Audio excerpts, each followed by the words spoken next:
Well, from what I've seen from various photographs of the history of the place, in the 30s, 40s, it was very tribal here.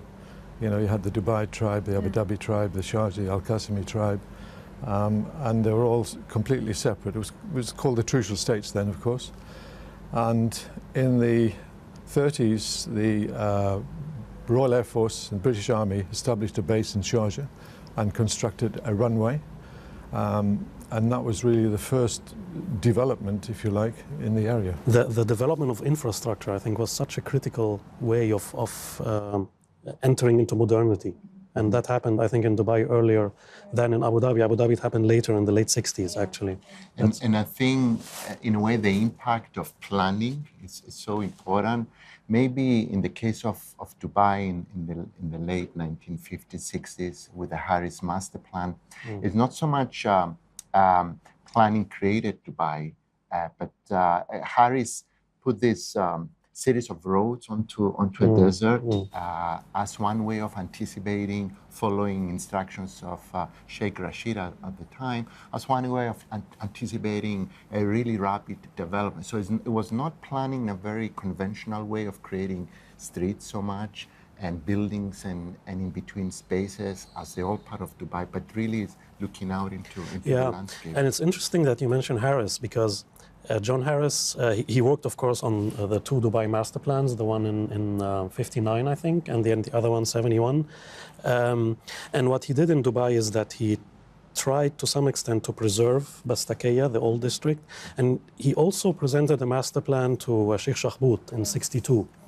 Not the master plan, but was, I think, part of the Halcrow master plan, where he tried as well to preserve the old city of Abu Dhabi. Yeah, and it didn't happen.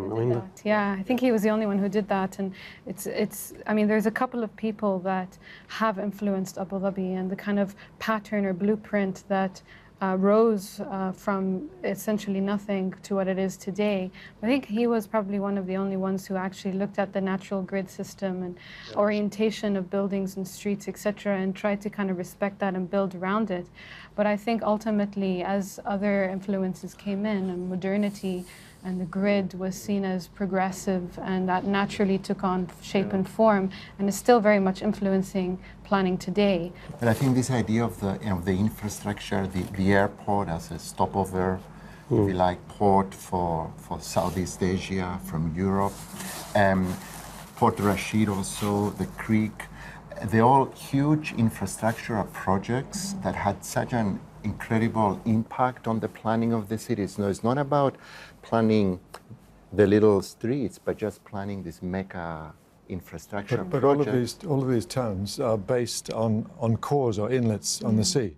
So they all started because of protected water in some description.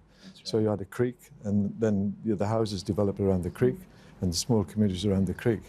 And in Dubai, you had that at Shindaga, etc.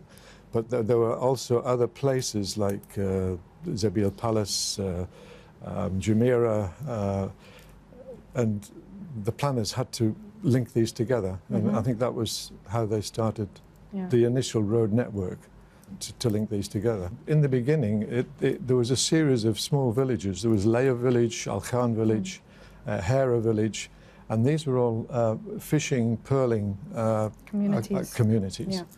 Yeah.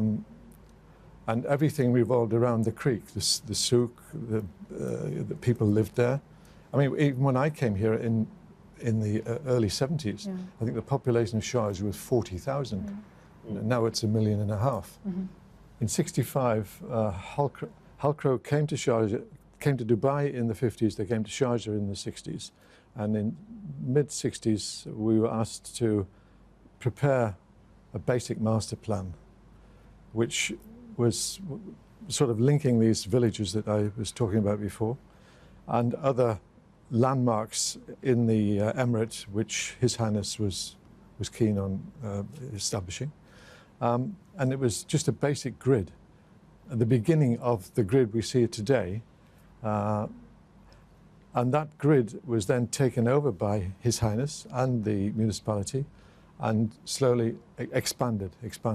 They've been doing it themselves, but based on this very basic grid. A big part of what we're trying to do at the moment in the Planning Council is be able to actually reintroduce that walkability and that sense of closeness in space for people to be able to easily move and transport themselves between places. Community design is key. To be able to look at your land uses, be able to put people and populations and large numbers in close proximity to essentially their amenities and where they're going to be living. And so that very much takes on board the similar pattern that we would have had historically, where families and tribes, etc., would live within closer proximities to each other and the amenities that they would be using. Mm-hmm. So in a way, modernity at the time was such an amazing way of creating the new cities and the emerging new nation in the 1970s, even though one had to work completely on an empty land. And as Yasser was just saying, maybe we can come back to this again, that every ruler has his own visions and his own design team in a way, and it's kind of fascinating. It's kind of modernity with a little individuality as well.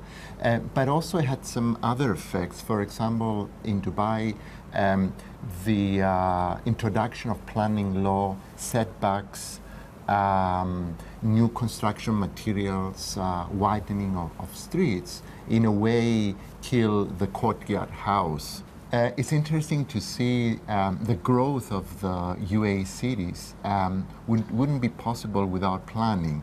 But at the same time, these cities grew even without planning. And there was a kind of interesting way of negotiating the master plan and the future vision with the reality, and these plans, I think all the master plans were never fully realized, but they were revised and so on because of changing economic conditions, the rulers coming against different problems that they had to solve, so they shifted attention and so on. I find that really interesting, that the plan was more like a reactionary condition, but still very flexible to accommodate unpredictable changes. And the history of the UAE city is full of rapid changes, whether Yes. economic, social, issues of heritage, issues of sustainability,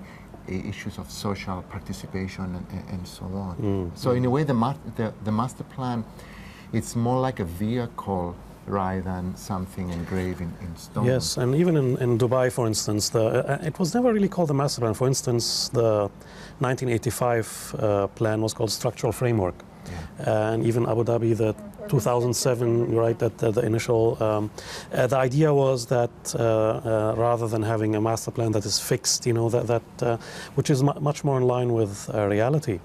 Yeah. And I think cities here sort of developed around major infrastructure projects. It's like the dredging of the creek, the building of Dubai Airport, for example.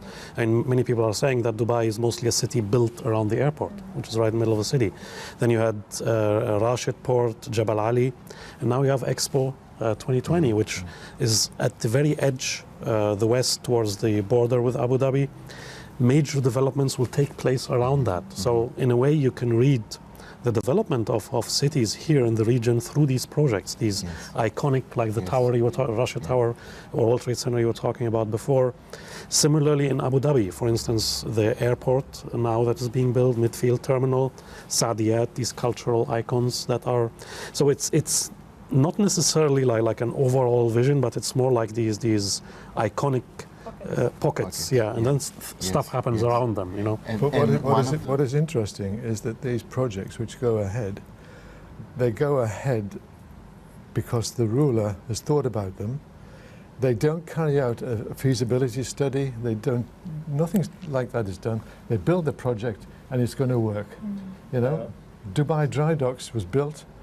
It lay dormant for 5 years until they found an operator. Then it took off. Yes. Jebel Ali Port was built. Who wants 40 berths? This is ridiculous.